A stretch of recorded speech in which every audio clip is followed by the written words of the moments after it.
Hello everyone, Ahoi Mata की आप सबको बहुत बहुत ढेर सारी शुभकामनाएं। तो चलिए, माता रानी को मैं जहाँ पर स्थापित करने वाली पूजा पाठ करने वाली हूँ, उस जगह को मैंने झाड़ू से साफ कर लिया है। अब अच्छे से हम यहाँ पर पोछा लगा लेंगे, क्योंकि शुद्धिकरण करना बहुत ज़रूरी होता है। हम जब अपने शरीर का शुद्धिकरण करते हैं, कपड़ों का शुद्धिकरण करते हैं, तो माता रानी की या किसी भगवान की पूजा पाठ करने के लिए उस स्थान का शुद्धिकरण भी करना बहुत ज़रूरी होता है। अगर आपकी कच्चा है तो आप चौका लगा सकते हैं, पक्का है तो झाड़ू पोछा कर लीजिए। और बहुत ही आसान विधि है ये, कोई ज़्यादा ताम झाम नहीं है, छोटा मोटा सामान है, छोटी मोटी सामग्री है। तो चलिए मैं आपको बताती हूँ। मैंने ये लाल और पीले रंग का कपड़ा लिया है, इनमें से मैं कोई सा भी बिछाकर नीचे ही माता रानी को स्थापित करके पूरी सामग्री को स्थापित करूँगी। ये बायना निकाला है हमने, आप चाहे तो सूट भी ले सकते हैं। मैंने साड़ी रखी है और दक्षिणा रखी है। माता रानी का कैलेंडर है मेरे पास। ये चावल लिए हैं, जिसमें से एक तो कलश में डाले जाएंगे, कलश को भरा जाएगा, और एक से फिर दीपक जलाया जाएगा, उसमें दीपक को स्थापित किया जाएगा। ये 2 घड़े लिए जाते हैं आज के दिन। आप चाहें तो एक मिट्टी का भी ले सकते हैं और एक तांबे पीतल का भी ले सकते हैं, लेकिन दोनों मिट्टी के होते हैं तो बहुत ज़्यादा शुभ माना जाता है। ये इधर माता रानी का प्रसाद बनाया है, जो बायनी के ऊपर रखा जाएगा। खीर, पूरी, सब्जी और पुए बनाए। ये मैंने साहू माता की माला ली है, ये मैंने फर्स्ट बार बनाई है। मैंने पहले नहीं बनाई थी, इस बार ही बनाई है मैंने। ये माला इस बार ही लेकर आई हूँ, तो आगे कैसे क्या होगा इस माला का मैं आपको बताऊँगी। ये धूप बत्ती लिए, कलावा लिया है, फूल लिए हैं। इधर ये मिश्री और बतासे हैं, ये सिंगाड़े हैं, क्योंकि हरे फल लेने बहुत ज़रूरी। देखिए मेरे पास तो ये कैलेंडर है। और इधर इसमें अक्षत, रोली, तिलक करने के लिए हल्दी रखी। हल्दी बहुत शुभ मानी जाती है और हुई माता की पूजा में बहुत शुभ मानी जाती है। और जब होली आती है तो होली की पूजा में भी हल्दी बहुत शुभ मानी जाती है। तो चलिए, झाड़ू पोछा तो हो चुके हैं। अब नीचे हम थोड़ी सी हल्दी का चौका सा लगा देंगे पानी डालकर, क्योंकि ऐसा माना जाता है कि अगर हम स्थापित कर रहे हैं नीचे माता रानी को या किसी भगवान की पूजा कर रहे हैं, तो वहाँ पर हल्दी का चौका लगाना बहुत शुभ माना जाता है। इसलिए मैं हल्दी का चौका लगा दूँगी नीचे। फिर इसके ऊपर से मैं कपड़ा बिछा दूँगी। कोई सा भी कलर का कपड़ा बिछा सकते हैं आप, लाल या पीले रंग का। मैं लाल कलर का कपड़ा बिछाऊँगी, आपकी इच्छा है आप कोई सा भी बिछा सकते हैं। मेरे पास दोनों है। आप चाहे तो चौकी के ऊपर भी स्थापित कर सकते हैं सारी चीज़ें माता रानी को। मेरे पास कैलेंडर है, ये दीवार पर ही चिपकाया जा सकता है, क्योंकि ये खड़ा नहीं हो सकता। अगर तस्वीर है आपके पास तो आप तस्वीर को नीचे अनाज का आसन लगा के या चौकी पर अनाज का आसन लगाकर माता रानी को स्थापित कर सकते हैं, तस्वीर है या मूर्ति है तो। लेकिन मेरे पास ये कैलेंडर है तो मैं इसको दीवार पर चिपका दूँगी। हमको दीवार पे चिपकाना है इसको। तो देखिए मैंने इसको माता रानी को दीवार पे स्थापित कर दिया है। इस तरह से आपको भी दीवार पे स्थापित करना है। और चौकी है तो चौकी पे तो बाकी सामग्री रख सकते हैं आप। और कैलेंडर तो वो तो दीवार पे स्थापित करना पड़ेगा आपको, इस तरह जैसे मैंने किया है। अब हमने ये 2 घड़े लिए। आपके पास मिट्टी के घड़े हैं तो बहुत अच्छी बात है, नहीं है तो पीतल, तांबा से या स्टील का भी चल सकता है, उनको भी साफ करके ले सकते हैं। बट मिट्टी के होते हैं तो बहुत शुभ माने जाते हैं। तो इनमें हम सबसे पहले इनकी कंठ पर कलावा बांधेंगे, मोली बांधेंगे, क्योंकि ये वस्त्र के स्वरूप के काम में आएगा। वस्त्र पहनाना बहुत ज़रूरी है, तो इस वस्त्र की जगह इनको कलावा पहनाया जाता है। अब हमने इन दोनों पर कलावा बांध दिया है। इनके कंठ में कलावा बांधना ज़रूरी है, क्योंकि वस्त्र स्वरूप माना जाता है। इस तरह से इनको बांधना है, आपको भी ऐसे ही बांधना है। अगर आप तांबे पीतल का लेते हैं तो उसमें भी ऐसे ही बांधना है आपको कलश में।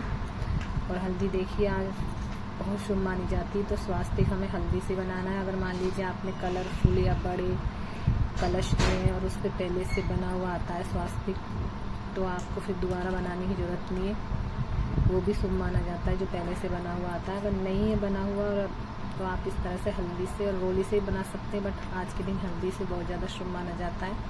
और साइड में 2 खड़ी लाइन लगाना बहुत ज़रूरी है, शुभता का प्रतीक मानी जाती है। तो चलिए मैंने इन पर स्वास्तिक बना लिया है। अब हम एक कलश में तो जल भर देंगे, एक कलश में जल भरना ज़रूरी है। दूसरे में कोई भी अनाज जो आपके पास है वो अनाज भर देंगे। मेरे पास चावल है, मैं चावल भर रही हूँ। आप चाहे तो गेहूँ, बाजरा या चना भी भर सकते हैं। कहीं कहीं जगह पर तो दोस्तों ऐसा होता है कि दोनों कलश में पानी भरा जाता है, जल भरा जाता है। और कहीं कहीं जगह पर एक में तो जल भरा जाता है और एक में अनाज। हमारे यहाँ तो एक में अनाज और एक में जल भरा जाता है। जैसे आपके होता हो आप उसके अकॉर्डिंग देख लीजिए, उस हिसाब से आप कर लीजिए, क्योंकि अपनी परंपरा के अनुसार करना भी ज़रूरी होता है। तो आप अपने हिसाब से कर लीजिए। और ये कलश माता रानी के राइट साइड रखे जाएंगे, यानी कि जो पूजा करने वाला इंसान है उसके लेफ़्ट साइड और माता रानी के राइट साइड। तो नीचे पानी का कलश रखेंगे, ऊपर अनाज का कलश रखेंगे और उसको ढक्कन से ढक देंगे इस तरह से, क्योंकि इस तरह से ढकना ज़रूरी है, क्योंकि हम जो भी भोग लगाएंगे उसमें से थोड़ा थोड़ा प्रसाद इस ढक्कन के ऊपर भी रखा जाएगा, इसलिए इसको ढकना बहुत ज़रूरी है। अब ये जो चावल नहीं है इसमें दीपक जला कर रखा जाएगा। हम इसमें दीपक स्थापित करेंगे और जो ये दीपक बचा हुआ है इसको रात को जब हम अर्घ देंगे तब तारों के लिए इसमें दीपक जलाएंगे, तब वो तारों की पूजा करेंगे। इस दीपक में बत्ती जलाकर घी का दीपक जलाएंगे इसमें। तो इसको भी साइड में रख देते हैं, अभी ये ज़रूरी नहीं है। तो चलिए सबसे पहले मैं रोली का तिलक कर देती हूँ, फिर हम हल्दी का तिलक भी करेंगे। पहले गणेश जी को करना है, फिर माता रानी को करना है, फिर सूर्य चंद्रमा बने हुए उनको करना है, लक्ष्मी माता बनी हुई है, 7 बेटे बने हुए उनको भी करना है, सांप देवता भी बने हुए उनको भी करना है। मतलब इस कैलेंडर में तस्वीर में फ़ोटो में जो भी देवी देवता बने हुए होते हैं, जितने भी भगवान बने होते हैं, जितने भी भगवान स्थापित होते हैं, उन सबकी पूजा पाठ करनी बहुत ज़रूरी होती है। तो सबको ही तिलक लगाना है, पहले रोली से लगा दीजिए और फिर हल्दी से। अगर आप चाहें तो पहले हल्दी से लगा दीजिए और फिर रोली से, दोनों से ही लगाना है आपको। और फिर कलश को भी तिलक लगाना है आपको, दोनों कलश को तिलक कर दीजिए इस तरह से। मिट्टी के हैं तो मिट्टी के कलश पर तिलक करिए, और आपके पास लो तांबा पीतल या स्टील का है तो उस पर भी आपको तिलक करना है। अब मैं ये हल्दी से सबको तिलक कर रही हूँ, इसी तरह से आपको भी सबको हल्दी से तिलक करना है। फिर जैसे आपने रोली से तिलक किया था उसी तरह से सबको हल्दी से तिलक करना है आपको। बहुत आसान विधि है, कोई ये टफ नहीं है कि भाई हम कर नहीं पाएंगे या समझ में नहीं आ रही है। देखिए मैं बिल्कुल आसान तरीके से बता रही हूँ, आप बिल्कुल सिंपल तरीके से समझ जाएंगे अगर ध्यान से देखेंगे तो। कोई ज़्यादा ताम झाम करने की ज़रूरत नहीं है। सामग्री भी कोई ज़्यादा ऐसे बड़ी नहीं है कि बहुत ज़्यादा सामग्री खरीदनी है हमको, छोटी मोटी चीज़ें हैं। बाकी घर पे जो भोग लगाने के लिए प्रसाद बनाते हैं आप वो अपने अकॉर्डिंग बना सकते हैं, जो आपके बनता हो, खीर पूड़ी चावल, या फिर मान लीजिए आपके यहाँ पर हलवा बनता हो, मिठाइयों का भोग लगता हो, तो वो जो आपके अकॉर्डिंग होता हो वो आप भोग लगा सकते हैं। भोग में आप बताशे भी बताशे तो सबसे शुभ माने जाते हैं। अगर एक बार मिठाई ना आए तो कोई बात नहीं, बताशे का भोग बहुत शुभ माना जाता है। अब हम सबको फूल अर्पित कर देंगे, चरणों में फूल अर्पित करेंगे, क्योंकि हमारे कैलेंडर तस्वीर नहीं है।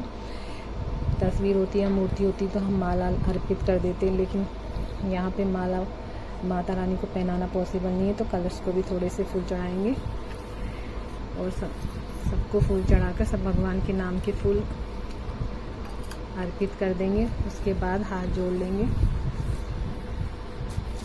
जल के छींटे लगाएंगे, फिर वापस से एक बार जल के छींटे लगाएंगे।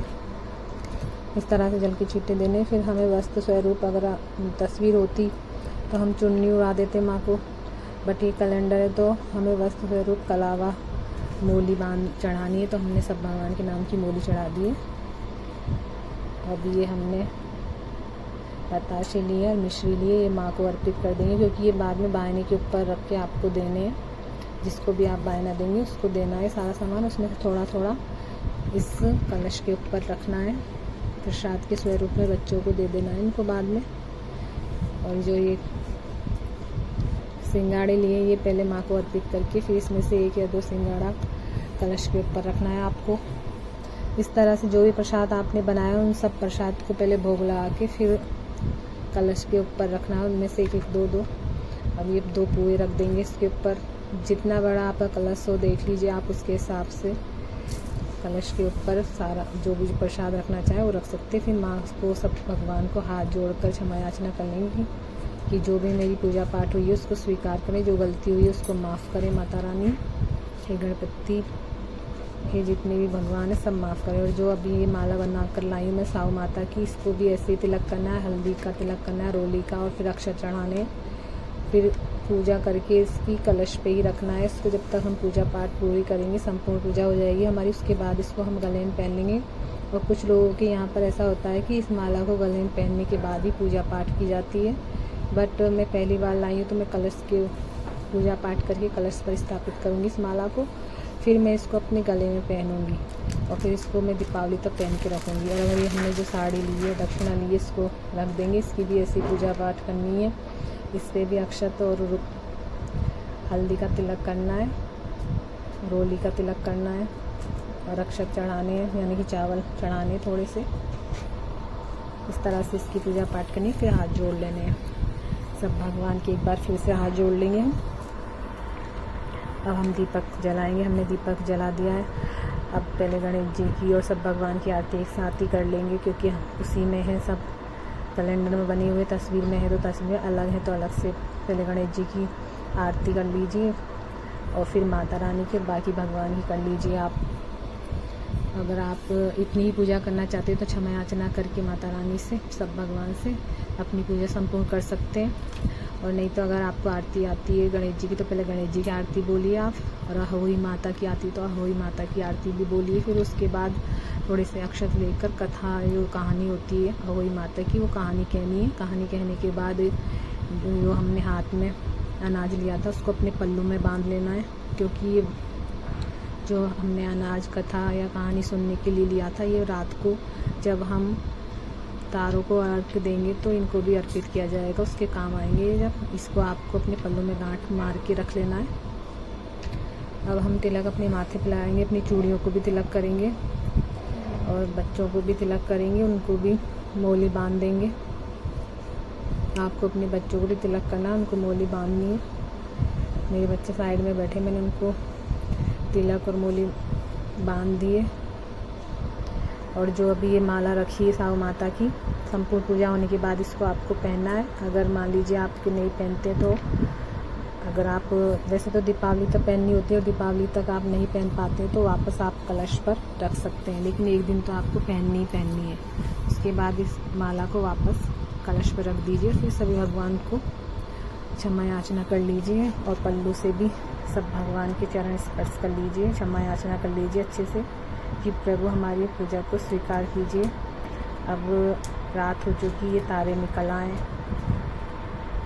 अब हमें क्या करना है, हमें अर्घ देना है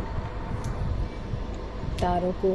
जिस जगह पर हम बैठ के अर्घ देंगे वहाँ पहले तो थोड़ा सा जल डाल देंगे, फिर रोली और हल्दी से तारों को तिलक कर देंगे, अक्षत चढ़ा देंगे, फिर जल चढ़ाएंगे, थोड़ा सा तारों को जल अर्पित करेंगे। और जो बनाना था वो सारा जो प्रसाद बनाया था, फल फ्रूट जो भी रखे थे, मिठाइयाँ जो भी वस्तु लिए थे ना फ्रेंड्स आपने, वो सब आपको एक साथ अपनी ननद को या अपनी जेठानी को या अपनी सास को फिर आपको वो दे देना है पूरा बायना। जो कलश के ऊपर प्रसाद रखा था सिर्फ वो प्रसाद ही आपको अपने बच्चों को खिलाना है, ठीक है। अब ये तारों को हम आरती उतारेंगे तारों की और इस दीपक को यहाँ रख देंगे, फिर वापस से अर्घ देंगे तारों को। और फिर जो हमने अक्षत लिए थे सुनने के लिए, जो भी अनाज लिया था कथा सुनने के लिए, अब उसको पल्लू में से खोलेंगे, फिर इसको भी अर्पित करेंगे। आप चाहें तो पहले भी अर्पित कर सकते हैं, बट मैं बाद में अर्पित कर रही हूँ। पहले जल्द से अर्घ दिया था मैंने, अब मैंने वापस बाद में ये अनाज लेके फिर वापस से अर्घ दिया है। आप चाहे तो पहले भी दे सकते हैं, आप अपने हिसाब से देख लीजिए जैसे भी हो। बहुत आसान विधि है।